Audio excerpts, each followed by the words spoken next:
আমাদের প্রত্যেকের দেখা উচিত পরের বছর। ধরুন এই রমজান থেকে পরের রমজান, রমজান তো শেষ, ধরুন এই ডিসেম্বর থেকে পরের ডিসেম্বর, এই শীতকাল থেকে পরের শীতকাল। কিভাবে আমি একজন ভালো মুসলিম হতে পারি? আমি এখানে 3টা এরিয়া হাইলাইট করব। এখানে যারা লিখছেন শুধু 3টা ক্ষেত্র।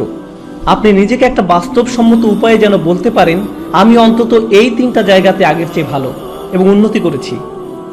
প্রথমটা হলো ইবাদত। আমার প্রথম চিন্তাই হবে ইবাদত নিয়ে। আমার ফজর নামাজ কি আগের চেয়ে ভালো হচ্ছে? আমি কি অন্তত ঈশা আর ফজরটা সময় মতো সঠিকভাবে আদায় করতে পারছি? পুরুষদেরকে বলছি, আমি কি ফজরের জন্য উঠতে পারছি এবং মসজিদে যেতে পারছি? হয়তো এটা প্রতিদিন করতে পারছেন না, কিন্তু এটাকে একটা লক্ষ্য হিসাবে নির্ধারণ করুন। আপনাকে রাতে তাড়াতাড়ি শুয়ে পড়তে হবে। তরুণরা, আমি বলছি আপনি জীবনে কিছুই ঠিকমতো করতে পারবেন না যদি তাড়াতাড়ি না শুয়ে পড়েন। রাতে যে হুক্কা নিয়ে ওইসব উচ্চমার্গীয় কথাবার্তা আপনারা বলেন, সেগুলো এই উম্মাহকে কোনো কিছুতে সক্রিয় করবে না।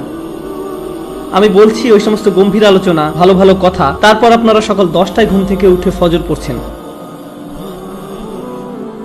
আপনার গত রাতের শর্মা আর হুক্কা নিয়ে বিশদ আলোচনা, এই উম্মাহ কি ওগুলোর কারণে জাগবে মনে করেন? ঠিক সময় ঘুমোতে যান, তাড়াতাড়ি উঠুন, ঠিক মতো ফজর পড়ুন, সকালে কোরআন পড়ুন। ইন্না কুরআন আল ফাজরি কানা মাশহুদা। নিয়ম করে ঠিকঠাক মতো কোরআন পড়ুন। আমরা দুনিয়া বদলানোর কথা বলি, কিন্তু আমরা একটা দিনের কার্যক্রমও বদলাতে পারি না। আপনি যদি আপনার দিন বদলাতে পারেন, তাহলে আপনার বছরও বদলাতে পারবেন, আপনার জীবনও বদলাতে পারবেন। আপনাকে আপনার দিন দিয়েই শুরু করতে হবে। ইবাদত অর্থে আপনার সকালটাকে ফলপ্রসূ করতে হবে। ইবাদতের একটা অংশ হলো, আমি বিশেষ করে এখানে তাদের অন্তর্ভুক্ত করব যাদের দূরদর্শিতা আছে। আপনার দূরদর্শিতা, আপনার অনুপ্রেরণা আসবে কোরআনের মাধ্যমে। কোরআন আপনার হৃদয়ে থাকতে হবে। যতটুকু সম্ভব কোরআন মুখস্থ করার প্রজেক্ট শুরু করতে হবে আপনাকে। একেবারে যতটুকু পারেন, যত কমই হোক না কেন। আপনি যদি বেশি করে করতে পারেন তাহলে বেশি করেন, কিন্তু প্রতিদিন ফজরের সময় একটু কোরআন তেলাওয়াত, একটু মুখস্থ করা, এটাই আপনার দিনকে ভালোভাবে শুরু করবে। আর আমি আপনাকে গ্যারান্টি দিতে পারি, আপনি যদি এরকম করেন, শুধু সপ্তাহে একবার করে দেখেন, পার্থক্যটা আপনি দিনের বাকি সময় ধরে বুঝতে পারবেন। আপনি লক্ষ্য করবেন যে ওই দিনটাতে অনেক বেশি বারাকা আছে, আপনি অনেক বেশি কিছু শেষ করতে পারছেন, আপনার চারপাশে দরজা খুলে যাচ্ছে, অনেক সুযোগ তৈরি হচ্ছে, আপনার মন পরিষ্কার আর অনেক সৃষ্টিশীল আইডিয়া আসছে। আপনি দেখবেন আল্লাহ আপনাকে ওইসব কল্যাণ দিচ্ছেন এবং দরজা খুলে দিচ্ছেন যেগুলো আগে বন্ধ ছিল। কাজেই প্রথমটা, কতগুলো এরিয়া আমি যেন বলেছি? 3টা এরিয়া। প্রথমটা হলো ইবাদত। এটাই প্রথম এরিয়া যেটাতে আমি আরো ভালো করতে যাচ্ছি। দ্বিতীয় এরিয়া, যেটার জন্য সত্যি আপনাকে ভালোভাবে খাটতে হবে, এটার ব্যাপারে মাথা ব্যথা থাকতে হবে, সেটা হলো শিক্ষা, জ্ঞান। কিভাবে আমি এই এরিয়াতে আমার জ্ঞান বাড়াবো? আমি জ্ঞানকে ইবাদত থেকে আলাদা করে দেখি, কারণ কিছু কিছু মানুষ জ্ঞান অর্জনের উপর এত বেশি ফোকাস করে যে তাদের ইবাদতের অবস্থা হয় খুবই শোচনীয়। তারা ইবাদত করে না, তাদের ধারণা তাদের জ্ঞান ইবাদতের শূন্যস্থান পূরণ করে দিবে। তারা অনেক তাফসির পড়ে, অনেক তাজউইদ জানে, কিন্তু তারা এমনকি তাদের সালাতেও কোনো মনোযোগই দেয় না। তাহলে সেই জ্ঞান আছে কিসের জন্য? আমি অগ্রাধিকার ভিত্তিতে এগুলো উল্লেখ করেছি। প্রথমটা ইবাদত, দ্বিতীয়টা জ্ঞান। আমি বলছি না যে আপনারা আলেম হন এবং শরীয়তের উপরে ডিগ্রি নিন। যারা করছেন তাদেরকে অভিনন্দন জানাই। আমি এখানে সবার কথা বলছি। এখানে সবাই মুফতি বা আলেম নাও হতে পারেন, কিন্তু আপনাকে শিক্ষিত মুসলিম হতে হবে। আপনার ইসলামের উপর অন্তত প্রাথমিক পর্যায়ের বিদ্যা থাকতে হবে। আমি এখানে সবার কথা বলছি। তাই আপনার জন্য আমার পরামর্শ হলো, বছরের শেষ বা আগামী বছরের মধ্যে আপনি কিছু অন্তত পড়েন। আপনি সিরাহ পড়ুন, নবী মুহাম্মদ সাল্লাল্লাহু আলাইহি সাল্লামের জীবনী একবার। আর আপনার প্রতি বছরই এটা করা উচিত। আসলে আপনার আলাদা আলাদা জায়গা থেকে পড়া উচিত।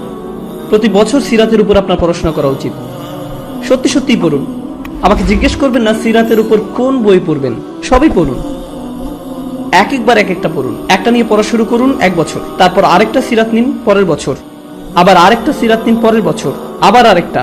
কারণ এটা হলো ওই মানুষটার জীবনী যা আমাদের জীবনের দর্শন, আমাদের অনুপ্রেরণা। আর আপনার প্রতি বছরই এটা করা উচিত। আপনাকে এগুলো বারবার পড়তে হবে। এটা আপনার শিক্ষার অংশ। এটা আপনাকে চিন্তা ভাবনা করার এবং সেটা আপনার জীবনে প্রতিফলিত করার সুযোগ করে দিবে, দরজা খুলে দিবে। সিরাত পড়লে এর মধ্যেই পাবেন কিছু সহজলভ্য এবং অসাধারণ রিসোর্স। আমার মনে হয় না এগুলো খুঁজে পেতে আপনার কষ্ট হবে ইনশাআল্লাহ। একই সাথে আপনার কিছু বাস্তবিক অর্জন থাকতে হবে। একই বছর আপনাকে প্রকৃত অর্থেই কোরআন থেকে কিছু অর্জন করতে হবে। আমি এখনো জ্ঞানের এরিয়ার ভিতরে আছি। প্রথম এরিয়া হলো ইবাদত, আর দ্বিতীয়টা হলো জ্ঞান বা শিক্ষা, এই এরিয়াতেই আপনাকে কোরআন থেকে কিছু প্রকৃত মুনাফার ক্ষেত্র তৈরি করতে হবে। ধরুন এই বছর আপনি ঠিক করলেন আপনি সূরা কাহফ মুখস্থ করবেন, কাজে এটা একটা লক্ষ্য স্থির করুন। এই বছর আমি সূরা কাহফ মুখস্থ করব। তার মানে হলো আমি এই সূরা মুখস্থ করব, এর অনুবাদ পড়ব, এর তাফসীর পড়ব, এটার শব্দগুলোর অর্থ বুঝব, সূরা কাহফের উপর লেকচারগুলো, প্রবন্ধ, পেপার যাই পাওয়া যায় তার সবই নিব, সবই শেষ করব। আমার জন্য এটাই সূরা কাহফের বছর। পরের বছর হতে পারে সূরা আর রহমানের বছর, তার পরের বছর সূরা বাকারার বছর, কয়েকটা সূরা হতে পারে একই বছরে, কিন্তু প্রতি বছরই আপনি কোরআনের মধ্যে থেকে কিছু না কিছু লাভ করুন, এটা বাস্তব। এটা বলবেন না আমি কোরআন পড়েছি, এটা করবেন না। যে কোনো একটা প্যাসেজ নিয়ে পড়া শুরু করলেন, একটা সূরা বা কয়েকটা সূরা নিন, সেগুলোতে ফোকাস করুন। মুসলিম যুবকদের জন্য আমার সবচেয়ে বড় সমালোচনা হলো যে তারা ফোকাস করে না, একটা বিষয়ের উপর ফোকাস করেন, এটা ভালোভাবে বুঝেন। পরে যখন আপনি দেখবেন আপনি বলবেন আলহামদুলিল্লাহ এই বছর আমি আরো একটা সূরা মুখস্থ করেছি, আরো 2টা সূরা মুখস্থ করেছি, আরো 3টা সূরা মুখস্থ করেছি। আর যখন আপনি কোনো একটা সূরা পড়েন শুধু এটার অর্থ মুখস্থ করবেন না। কোনো ছাত্র আমাকে এসে জিজ্ঞেস করে আপনার ধারণা কোনটা বেশি গুরুত্বপূর্ণ, কোরআন বোঝা নাকি মুখস্থ করা? আমি বলি কিভাবে আপনি ভাবেন যে এই দুটো আলাদা? কেন এরকম মনে করেন? আপনি জানেন কেন আমরা কোরআন মুখস্থ করি? যেন আমরা বারবার সেটা বলি। আর যখন আপনি কিছু বারবার বলতে থাকেন তখন সেটা নিয়ে আরো বেশি চিন্তা করার এবং সেটা আপনার কাজে প্রতিফলিত করার ব্যবস্থা করে দেন আল্লাহ। যখন আপনি কোনো কিছু 10 বার বলতে থাকেন তখন আপনি এমন কিছু লক্ষ্য করেন যা আপনি 9 বার বলার সময় করেননি। আল্লাহ আরো অনেক দরজা খুলে দেন। আল্লাহে কোরআনের জন্য এটা খুবই সত্য। যত বেশি আপনি পড়বেন তত বেশি বুঝবেন, আর যত কম পড়বেন তত কম বুঝবেন। এটা অন্য কোনো বইয়ের মতো না। কোরআন বোঝার ভিত্তি হলো কোরআন মুখস্থ করা। আল্লাহ আরো অনেক দরজা খুলে দেন। আল্লাহে কোরআনের জন্য এটা খুবই সত্য। কাজেই যে সূরা আপনি পড়তে ও বুঝতে চাচ্ছেন ভালো হয় সেটা মুখস্থ করে ফেললে।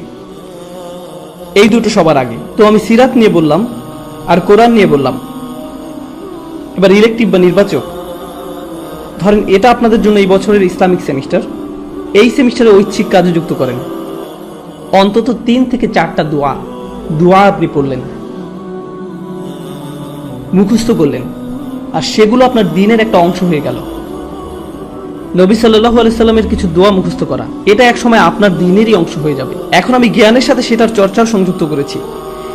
এ ধরনের জিনিসগুলো আপনি যুক্ত করে নিতে পারেন। আসলে এই 3টা এরিয়া যে আমি বলছি, আমি অন্যগুলো কিন্তু উল্লেখ করিনি। আমি জানি ফিকহ, আকীদা, তাফসীর এগুলো জ্ঞানের অংশ, কিন্তু আমি শুধু 3টা এরিয়ার কথা বলেছি ইচ্ছা করি, কারণ এই 3টা জিনিসই সরাসরি আপনাকে ভালো মুসলিম করে তুলবে। সাথে সাথে এগুলোর একটা কার্যকরী প্রভাব আপনার উপর পড়বে। আপনার সালাত আগের চেয়ে আরো বেশি ভালো হবে, কারণ আপনি যে কোরআন পড়ছেন সেটা আপনি এখন বুঝেন। নবী সাল্লাল্লাহু আলাইহি সাল্লামের জন্য আপনার ভালোবাসা বাড়ছে, কারণ আপনি তার জীবনী প্রতি বছর পড়ছেন। কাজে যতবার আপনি সালাওয়াত পড়বেন এটা আরো আন্তরিক হবে। এই সালাওয়াত আপনি আরো গভীরভাবে অনুভব করবেন। দোয়ার জ্ঞান আপনাকে আল্লাহর আরো কাছে নিয়ে আসছে, কারণ এখন আপনি জানেন আপনি তার কাছে কি চাচ্ছেন। এটাই হলো জ্ঞান। তো প্রথমটা ছিল ইবাদত আর দ্বিতীয়টা হলো জ্ঞান। আশা করি আপনারা দেখেছেন কিভাবে আমি এই দুটোকে একীভূত করলাম। যদিও আমি প্রত্যেকটাকে আলাদা রেখেছি, একটা অন্যটাকে সাহায্য করেছে। আপনার জ্ঞান যদি আপনার ইবাদতকে সাহায্য না করে, আমি জানি না সেটা আসলে সত্যিকারের জ্ঞান কিনা। আমি জানি না দিনের ব্যাপারে এটা আসলে সত্যিকারের জ্ঞান কিনা। এরপর আছে তৃতীয় এরিয়া, এটা হলো সার্ভিস বা সেবা। ওইখানে আপনাকে বুঝতে হবে, কিছু সময় ঠিক করে নিতে হবে। সপ্তাহে 1 দিন, হয়তো সাপ্তাহিক ছুটির দিন, কিংবা মাসে 1 বার আপনাকে কিছু সেবামূলক কাজ করতে হবে। মানে মানুষকে সাহায্য করা। তার মানে এই না যে আপনাকে এটা ইসলামিক ব্যানারের মধ্যেই করতে হবে। আপনি যদি স্বেচ্ছাসেবা দিতে চান, মানবতার জন্য কিছু করতে চান, এটা দেখতে খুবই ভালো লাগবে যে একজন মানুষকে আপনি সাহায্য করছেন। খুবই ভালো লাগবে। আমাদের সবকিছু নিজেদের ব্যানারেই করতে হবে এমন কোনো কথা নেই। মহৎ উদ্দেশ্যেই ভালো কাজই, সেটা খ্রিস্টানরাই করুক, ইহুদিরাই করুক, আর গেটস ফাউন্ডেশনই করুক, সেটা কোনো ব্যাপার না। যদি উদ্দেশ্য ভালো থাকে আপনি সেটাই অংশ নিতে পারেন। আসলে ব্যক্তিগতভাবে আমি মুসলিমদেরকে পরামর্শ দেই সেসব ভালো কাজে অংশ নিতে যেগুলো অমুসলিমদের দ্বারা পরিচালিত হয়, যেন তারা দেখে যে মুসলিমরাও এসব ব্যাপারে কেয়ার করে এবং এর মাধ্যমে তারাও সুযোগ পাবে ইসলামের ব্যাপারে প্রশ্ন করতে। এটা তাদের একটা সুযোগ দেয়। কাজে স্বেচ্ছাসেবা দিন, সাহায্য করুন, এমন কিছুর অংশ হন যেটা আপনার মনপ্রাণে ভালো লাগে। শুধু আপনার জন্যই সেটা করুন, প্রচার করে বেড়াবেন না, এটা নিয়ে টুইট করবেন না আজকে স্বেচ্ছাসেবা দিয়ে আসলাম, খুবই ভালো লাগছে, আলহামদুলিল্লাহ, বড়াই করছি না। এরকম করবেন না, শুধু আপনার জন্যই করুন। এটা আপনাকে একজন ভালো মানুষ করবে, একজন ভালো ব্যক্তিতে পরিণত হবেন আপনি। আর বাবা মায়েরা আপনাদের যাদের বাচ্চা আছে, বিশেষত টিন এজ ছেলে মেয়ে, আপনি যদি তাদেরকে এই ধরনের কাজে উৎসাহ দিতে পারেন, কাউকে সাহায্য করার কোনো বিষয়ে জড়িত হওয়া আসলে টিন এজ বাচ্চাদের জন্য খুবই গুরুত্বপূর্ণ। এটা তাদের মানসিক পরিপক্কতা তৈরি হওয়ার একটা অংশ। কারণ টিন এজ তরুণরা শুধু মুসলিম তরুণরাই না, সাধারণভাবে সব তরুণরাই আত্মনিমগ্ন থাকে। তাদের দুনিয়াটা তাদের নিয়ে, তারা কিভাবে দেখে, তাদের বন্ধুরা, তাদের ফেসবুক স্ট্যাটাস, তাদের কতজন বন্ধু আছে, যাই হোক না কেন, ওই বয়সে এটাই তাদের কাছে গুরুত্বপূর্ণ। তারা খুবই ক্ষুদ্রমনা ধরনের। আপনি যদি ওই বয়সে তাদেরকে এরকম মানসিকতা থেকে টেনে বের করতে পারেন, তাদের নিজেদের বাইরেও অন্য কিছুকেও কেয়ার করতে শিখান, অন্যদের সাহায্য করতে বলেন, মানুষের কষ্ট বা ভোগান্তি আসলে কেমন আর এইসব ক্ষেত্রে সাহায্য করতে বলেন। উদাহরণস্বরূপ কিছুদিন আগে একটা প্রাকৃতিক দুর্যোগ হলো, একটা ঝড় নিউ জার্সি আর নিউ ইয়র্কে আঘাত করলো। আপনার থেকে খুব একটা দূরে না, ওইখানে সাপ্তাহিক ছুটিতে রেড ক্রস বা অন্য কারোর সাথে যে সাহায্য করতে পারেন, যাদের বাড়িঘর ধ্বংস হয়ে গেছে, গাছপালা রাস্তায় পড়ে আছে, রাস্তা বন্ধ হয়ে গেছে, যেটাই হোক আপনি সাহায্য করে চলে আসেন। আপনি যদি সেটা করেন, আমি আপনাকে বলছি এটা আপনাকে আল্লাহর যত নিকটে নিবে আর কোনো কিছুই ততটা করবে না। আপনি যদি এই তিনটা জিনিস করেন, আপনি তাহলে অন্তত মূল ভিত্তিটা স্থাপন করলেন জীবনে কিভাবে ভালো করা যায়। এটা আপনার জীবনের লক্ষ্য না, অন্তত এগুলো আপনি করতে পারলে জীবনে ভালো কিছু অর্জন করতে পারবেন।